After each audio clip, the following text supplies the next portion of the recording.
आज हम शुरू करने जा रहे हैं बायोलॉजी का एक चैप्टर जंतु विज्ञान। जंतु विज्ञान को ही कहते हैं एनिमल टिश्यू।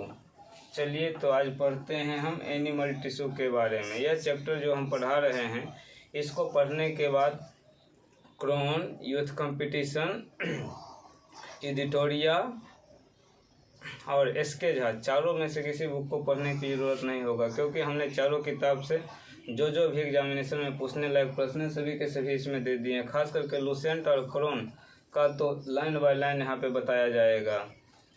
चलिए देखते हैं। हम पहले जानते हैं जंतु ऊतक। हम पढ़ने जा रहे हैं सबसे पहले जंतु ऊतक के बारे में। तो जानेंगे जंतु ऊतक होता क्या है। तो जीव जंतुओं में पाए जाने वाले ऊतक को जंतु ऊतक कहते हैं। खास करके जितने भी जीव जंतु हैं, उस जंतुओं के शरीर में पाए जाने वाले ऊतक को जंतु ऊतक कहते हैं। यहाँ थोड़ा मिस्टेक हो गया है, ये होगा जंतुओं के शरीर में पाए जाने वाले ऊतक को जंतु ऊतक कहते हैं। जंतु ऊतक कितने प्रकार के होते हैं। तो जंतु ऊतक को अध्ययन के आधार पर 4 भागों में बांटा गया है। पहला ऊतक का नाम है उपकला ऊतक। तो आइए पहले हम उपकला ऊतक के बारे में जानते हैं। उपकला ऊतक के बारे में जान लेंगे तब इसके आगे वाले ऊतक के बारे में जानेंगे। उपकला ऊतक होता है क्या। यह ऊतक कोशिकाओं की एक परत है जो बाहरी सतह को ढकती हैं और अंदरूनी हिस्से को स्तरित करती हैं। मतलब हुआ क्या, उपकला ऊतक वह ऊतक होता है जो बाहरी परत को ढकने का काम करती है, और अंदर का परत जो होता है, अंदर के परत में एक प्रकार के अस्तर का काम करती हैं। बाहरी परत को उपकला ऊतक बाहरी परत को ढकती हैं, और अंदर वाले जो भाग होते हैं, अंदरूनी भाग के वह अस्तर का काम करती हैं। जो अस्तर वह होता है, जो कोई चीज़ कमज़ोर होता है तो उसे मजबूत बनाने के लिए उसमें अस्तर दे दिया जाता है। तो है उपकला ऊतक एक अस्तर का काम करती हैं। आगे हैं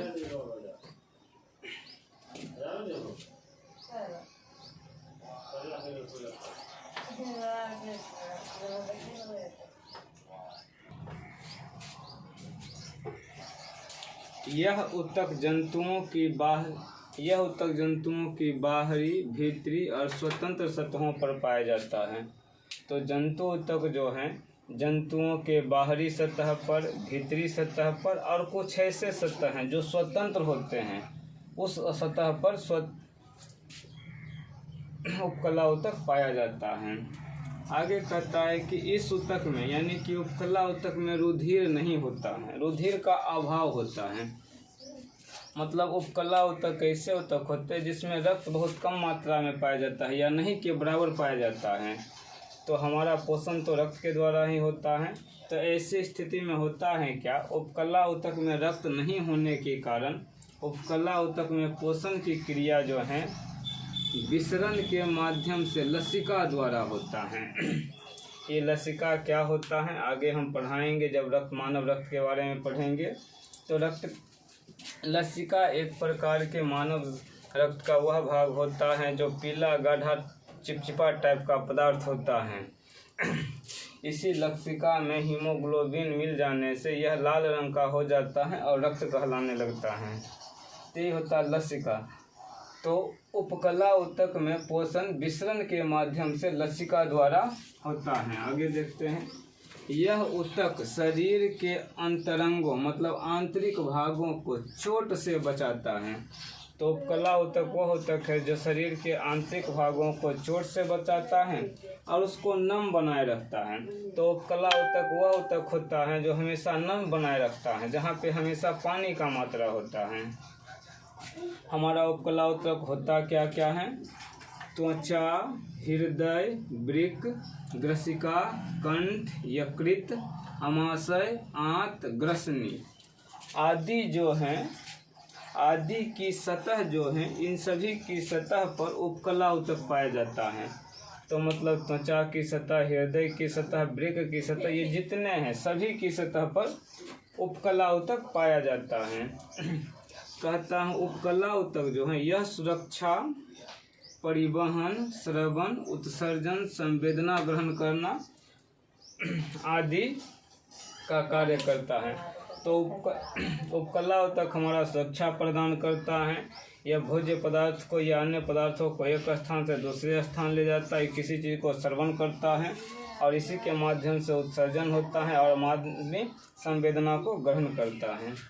एक आता है उपकला ऊतक में हमारा त्वचा है। उपकला ऊतक त्वचा की जो बाहरी परत है, त्वचा की बाहरी परत को कहते हैं एपिडर्मिस।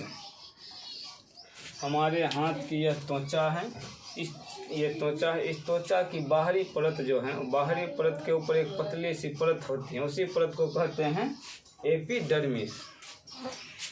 इतना था हमारा उपकला ऊतक। उपकला ऊतक के बारे में जान लिए। अब आते हैं 2 नंबर। 2 नंबर ऊतक का नाम है संयोजी ऊतक। तो कहता है संयोजी ऊतक के बारे में देखते हैं। यह ऊतक शरीर के सभी अन्य ऊतकों तथा अंगों को आपस में जोड़ने का काम करता है। तो संयोजी ऊतक का मतलब होता है संयोज करना, मतलब संयोग करना। तो यह ऊतक संयोजी ऊतक एक ऐसा ऊतक है जो अन्य ऊतक को, शरीर के सभी अन्य ऊतकों को और अंगों को संयोजन यानी जोड़ने का काम करता है। तो जोड़ने वाले ऊतक को ही कहते हैं संयोजी ऊतक।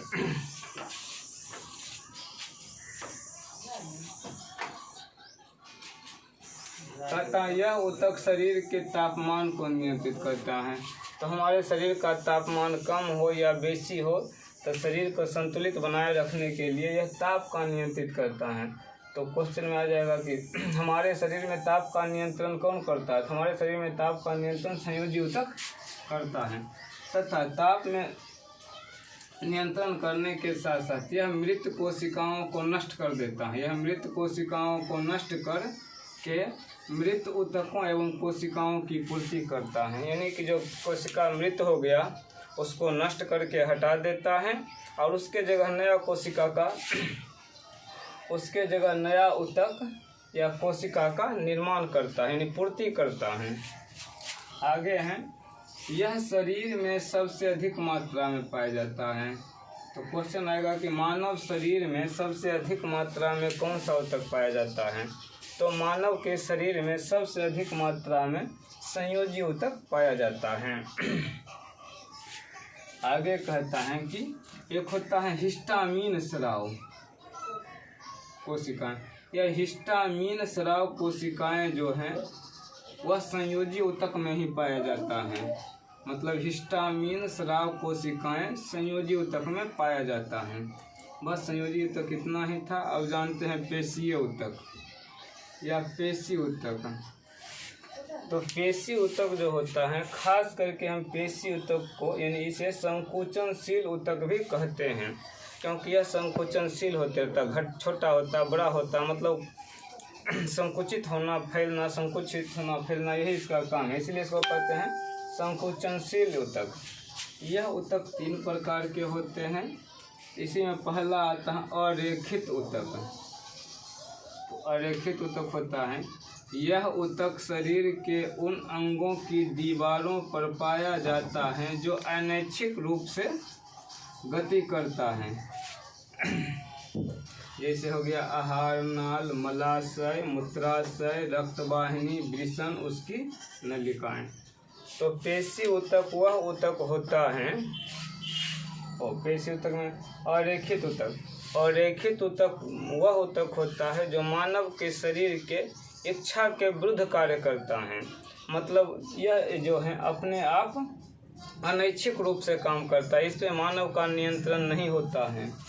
जैसे आहार नाल, हमको भूख लगना है जो अपने आप में एक होने वाली क्रिया है। मनुष्य कितना भी कुछ कर ले भूख लगेगा ही।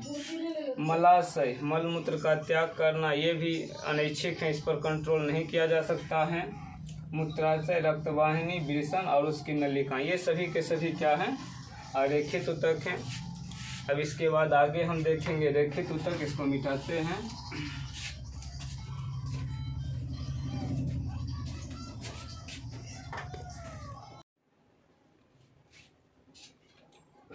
अब हम चलते हैं 2 नंबर ऊतक, रेखित ऊतक पर। रेखित ऊतक क्या होता है?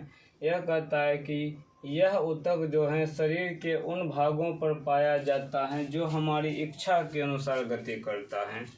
तो हमारी इच्छा के अनुसार गति करने वाले ऊतक को रेखित ऊतक कहते हैं। जैसे ये हमारा हाथ हो गया, तो ये हमारे हाथ को हम जिधर घुमाएंगे उधर अपना हमारी इच्छा के अनुसार होगा, तो यह हमारा हो गया रेखित ऊतक। जैसे हमारा गर्दन अपनी इच्छा के अनुसार इधर या उधर घुमा सकते हैं, तो ये हो गया रेखित ऊतक। तो होता वह ऊतक जिसको हम अपनी इच्छा के अनुसार गति करवा सकते हैं उसे कहते हैं रेखित ऊतक। कहता है यह ऊतक जो है हड्डियों से जुड़ी रहती हैं। तो रेखित ऊतक जो है वह हड्डियों से जुड़ी होती हैं। अब इसमें कोई विशेष चीज़ पढ़ना नहीं है। आगे है हृदय पेशी ऊतक। हृदय पेशी ऊतक क्या होता है?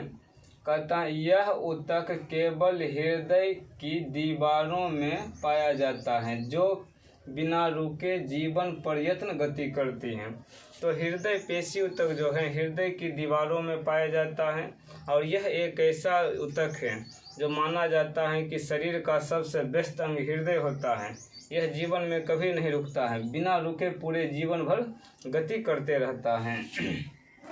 कहता है कि संरचना की दृष्टि से रेखित ऊतक से, कहता संरचना की दृष्टि से हृदय पेशी ऊतक जो है यह ऊतक रेखित ऊतक से मिलती जुलती है। यानी कि हृदय पेशी ऊतक रेखित ऊतक के समान होती है।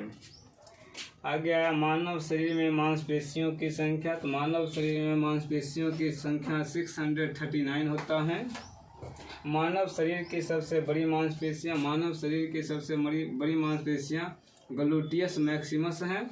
यह खास करके कुल्हे की अस्थि होती हैं या कुल्हे की मांसपेशी होती हैं। मानव शरीर की सबसे छोटी मांसपेशी अस्टाइपिडियस होती है। इसके बाद आ जाते हैं हम चौथा नंबर ऊतक पर। चौथा नंबर ऊतक पे आते हैं। चौथा नंबर ऊतक हमारा है तंत्रिका ऊतक। अब जानते हैं तंत्रिका ऊतक के बारे में। तो तंत्रिका ऊतक को हम चेतना ऊतक भी कहते हैं। यह शरीर में होने वाले अनैच्छिक और ऐच्छिक दोनों प्रकार की क्रियाओं का नियंत्रण करता है। तो तंत्रिका ऊतक वो होता है जो एक प्रकार की चेतना वाला ऊतक होता है। यह ऐच्छिक और अनैच्छिक दोनों प्रकार की क्रियाओं का नियंत्रण करता है। आगे कहता है कि तंत्रिका तंत्र की संरचनात्मक एवं क्रियात्मक इकाई को न्यूरॉन कहते हैं। तो तंत्रिका तंत्र के संरचनात्मक एवं क्रियात्मक इकाई को न्यूरॉन कहते हैं। आगे तंत्रिका कोशिकाएं एक विशेष प्रकार के संयोजी ऊतक से सटे रहते हैं जिसे न्यूरोग्लिया कहते हैं। मतलब तंत्रिका कोशिका जो है एक विशेष प्रकार के संयोजी ऊतक से सटे रहते हैं जिसे न्यूरोग्लिया कहते हैं। आगे दो तंत्रिका कोशिकाएं एक दूसरे से साइनेप्स द्वारा जुड़ी रहती हैं। मतलब जिस स्थान पर दो तंत्रिका कोशिकाएं आकर जुड़ती हैं उस स्थान को साइनेप्स कहते हैं। हड्डियां जो हैं और मांसपेशियां, हड्डी और मांसपेशियां एक दूसरे से जिस अंग के द्वारा जुड़ती हैं उसको कंडरा या टेंडोन कहते हैं। तो हड्डियों और मांसपेशियों को जोड़ने वाले को कंडर या टेंडोन कहते हैं। हड्डियों को हड्डियों से जोड़ने वाले अंग को लिगामेंट कहते हैं। लिगामेंट जो है हड्डी को हड्डी से जोड़ता है। अब हड्डियों का निर्माण किससे होता है? तो हड्डियों का निर्माण इयोसिन प्रोटीन से होता है। हड्डियों का निर्माण इयोसिन प्रोटीन से होता है। हड्डियां बनी होती हैं तो हड्डियां कैल्शियम और फास्फोरस दो चीज़ को मिलने से बनता है। तो इसलिए कहा जाता है हड्डियों में खास करके कैल्शियम और फास्फोरस पाया जाता है, क्योंकि हड्डियां जो हैं कैल्शियम और फास्फोरस से ही बनी होती हैं। आगे कहता है हड्डियों के बीच एक छिद्रनुमा संरचना होती है जिसे हैबरसीन नलिका कहते हैं। तो हमारी हड्डियां जो हैं, एक हड्डी ले लेते हैं तो बीच वाली हड्डी में इस प्रकार का एक छिद्र बना रहता है। तो इसी छिद्र को हम कहते हैं हैबरसीन नलिका। कोई भी हड्डी ले लेते हैं तो मोटी हड्डी या कोई पतली हड्डी के बीच में एक छिद्र रहता है, उस छिद्र को कहते हैं हैवर्सीन नलिका। उस हैवर्सीन नलिका में ही यानी कि हड्डियों के छिद्र में पाए जाने वाले कुछ ऊतक पाया जाता है मांसल टाइप का, उसी ऊतक को कहते हैं अस्थि मज्जा, जहाँ रक्त का निर्माण होता है। तो हमारी हड्डियाँ खोखली होती हैं, खोखली हड्डियों के बीच में जो छिद्र होते हैं उसको हैवर्सीन नलिका कहते हैं। और उस छिद्र में जो ऊतक पाया जाता है या जिस मांसल द्वारा वह छिद्र भरी रहती हैं, उसी मांसल को कहते हैं अस्थि मज्जा। और इसी अस्थि मज्जा में हमारा रक्त बनता है। आगे देखते हैं रक्त जो बनता है कहाँ कहाँ बनता है। मानव के शरीर में होता है WBC, व्हाइट ब्लड कॉर्पस्कल्स। इसका निर्माण कहाँ होता है? तो WBC का निर्माण पीला अस्थि मज्जा से होता है। RBC रेड ब्लड कॉर्पस्कल्स तथा प्लेटलेट्स, ये दोनों का निर्माण लाल अस्थि मज्जा में होता है। परंतु गर्भावस्था में जब बच्चे माँ की गर्भ में रहते हैं तो उस समय रक्त का निर्माण जो होता है, उस समय जो है RBC का निर्माण वह यकृत में होता है। उपास्थियों का निर्माण जो है, उपास्थियों का निर्माण हमारा कॉन्ड्रोसाइट कोशिका द्वारा होता है। उपास्थियों का निर्माण कॉन्ड्रोसाइट्स कोशिका द्वारा होता है। पेशी ऊतक है, पेशी ऊतक का निर्माण जो है मायोसाइट द्वारा हुआ है। तंत्रिका ऊतक का निर्माण जो होता है ये न्यूरॉन से होता है। हमारा तंत्रिका ऊतक जो है न्यूरॉन से मिलकर बना होता है। ये हो गया। अब इसको मिटा करके कुछ परीक्षा में पूछे गए प्रश्न हैं, उसको देखते हैं।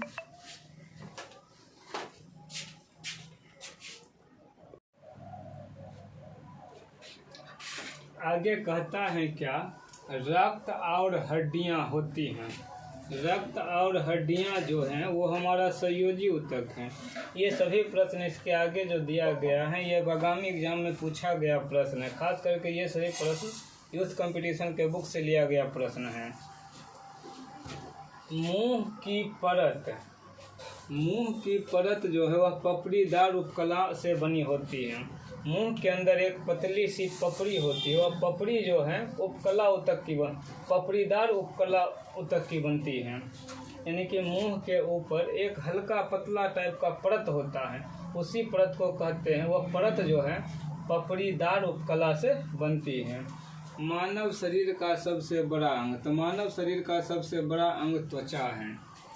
त्वचा के नीचे और आंतरिक अंगों के बीच बसा ऊतक होता है। मतलब कहने का क्या हुआ, हमारी त्वचा जो है, हमारी त्वचा के अंदर जो है, त्वचा के अंदर और आंतरिक अंगों के बीच, दोनों के बीच जो होता है फैटी एसिड पाया जाता है, उसी फैट को कहते हैं बसा ऊतक।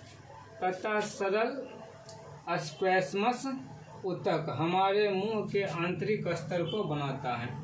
तो हमारे मुंह का जो आंतरिक स्तर है वह आंतरिक स्तर सरल स्क्वैमस ऊतक का बनता है। स्ट्रैटिफाइड स्क्वैमस एपिथेलियम त्वचा में उपस्थित रहता है। यही प्रश्न परीक्षा में पूछा गया है। स्ट्रैटिफाइड स्क्वैमस कहाँ पाया जाता है? ये हमारी त्वचा में पाया जाता है, ये त्वचा में पाया जाता है। संयोजी ऊतक एक ऐसा ऊतक है, इस संयोजी ऊतक में मैट्रिक्स होते हैं। अधिचर्म कोशिका से क्या बनता है? तो अधिचर्म कोशिका से ही त्वचा बनती है। एपिथेलियल या उपकला ऊतक ग्रंथि बनाने वाला ऊतक है। एग्जाम में प्रश्न था कि ग्रंथि बनाने वाला ऊतक कौन है? तो ग्रंथियां बनाने वाला ऊतक एपिथेलियल या उपकला ऊतक है। हमारी वाहिका जो है यह भी ग्रंथि के निर्माण करती हैं। वाहिका जो है ग्रंथि का निर्माण करती हैं। अब आगे देखते हैं। तथा त्वचा और मांसपेशियों के बीच एक पूरक ऊतक जिसको कहते हैं फिल्टर टिश्यू का काम कौन करता है? तो त्वचा और मांसपेशियों के बीच फिल्टर टिश्यू का काम जो करता है वो करता है अवकाशोत्तक ऊतक, या इसी को कहते हैं एरियोलर ऊतक या एरियोलर टिश्यू। ब्रेक की आंतरिक समर्थन प्रदान करने के लिए इनकी आकारिका आकारिक परत का निर्माण होता है। मतलब वृक्क के आंतरिक समर्थन प्रदान करने के लिए एक परत बनता है, उसी परत को कहते हैं आतंकरिक परत। कहता है वृक्क को आंतरिक समर्थन प्रदान करने के लिए इसकी आंतरिक परत का निर्माण होता है। ये आंतरिक परत का निर्माण कौन करता है? तो इस आंतरिक परत का निर्माण आयत फलकी, यहाँ की छूट गया है, आयत फलकी या क्यूबाइल एपिथेलियम करता है। ऊतकों का अध्ययन हिस्टोलॉजी कहलाता है। न्यूरॉन का मुख्य भाग, न्यूरॉन के मुख्य भाग को साइटोन कहते हैं। तो ये जो जितना प्रश्न था ये सभी के सभी प्रश्न एग्जाम में पूछा गया प्रश्न है। तो इस प्रकार हमने जंतुओं तक पढ़ लिया। अब अगर आप लोग को ये वीडियो अच्छा लगे तो इसको लाइक और सब्सक्राइब कर दीजिएगा।